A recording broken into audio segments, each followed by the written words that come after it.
ఇప్పుడే మీ దగ్గరలో ఉన్న కేఎస్ బేకర్ స్టోర్స్ కి వెళ్ళి న్యూ ఇయర్ కేక్స్ ని ఆర్డర్ చేయండి because it's not a happy new year, it's a happy new year. నేను ఆ రోజు విజన్ 2020 అంటే చాలా మంది ఎగతాళి చేశారు, నన్ను 420 అని కూడా ఎగతాళి చేశారు.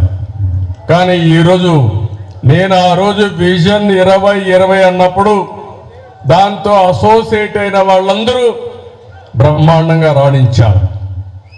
ఈరోజు 2047కి భారతదేశం 100 సంవత్సరాల స్వాతంత్రం వచ్చిన సందర్భంగా ఉత్సవాలు జరుపుకుంటున్నాం. ఆ సందర్భంగా నేను ఒకటే పిలిపిస్తున్నా, ప్రపంచంలో ఎక్కడ భారతీయులున్నా నెంబర్ 1 కమ్యూనిటీగా ఇండియన్స్ ఉంటారు. దాంట్లో 30% తెలుగు వాళ్ళు ఉంటారు. రెండవది, భారతదేశం కూడా అగ్ర దేశంగా తయారవుతుంది, అభివృద్ధి చెందిన దేశంగా తయారవుతుంది. నెంబర్ 1గా 2గా మనం ఉంటామని చెప్పి కూడా నేను మీకు తెలియజేస్తున్నా.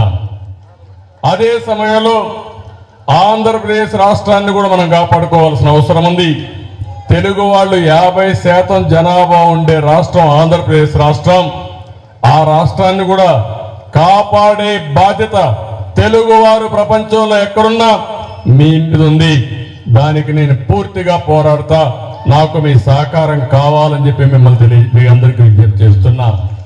ఒక్క విషయం మీరు గుర్తుపెట్టుకోవాలి, పబ్లిక్ పాలసీ అనేది చాలా పవర్ఫుల్ వెపన్. ఈ దేశానికి ఆర్థిక సంస్కరణలు వచ్చిన తర్వాతనే దశ దిశ మారింది. అదొక పాలసీ ఆనాటి ప్రధానమంత్రి పివి నరసింహరావు గారు అడాప్ట్ చేశారు. అది అయిన తర్వాత ఐటీని ప్రమోట్ చేయాలని ఒక పబ్లిక్ పాలసీ తీసుకున్నాం. ఈరోజు మీరు అందరూ బెనిఫిట్ అయ్యారు. ఇవన్నీ మీరు చూసినప్పుడు ఏ పాలసీ అయినా సరే, ఇప్పుడు రోడ్లు కావచ్చు, ఎయిర్పోర్ట్లు కావచ్చు, లేకపోతే అగ్రికల్చర్ కావచ్చు, లేకపోతే ఎడ్యుకేషన్ కావచ్చు, హెల్త్ కావచ్చు, వీటన్నిటిపైన వచ్చే పాలసీల వల్ల సమర్థవంతంగా మనం అమలు చేయగలిగితే బ్రహ్మాండంగా ముందుకు పోయే పరిస్థితి వస్తుంది. ఈరోజు మనం అందరం 21st సెంచరీలో ఉన్నాం. 21వ సెంచరీ నాలెడ్జ్ ఎకానమీకి నాంది.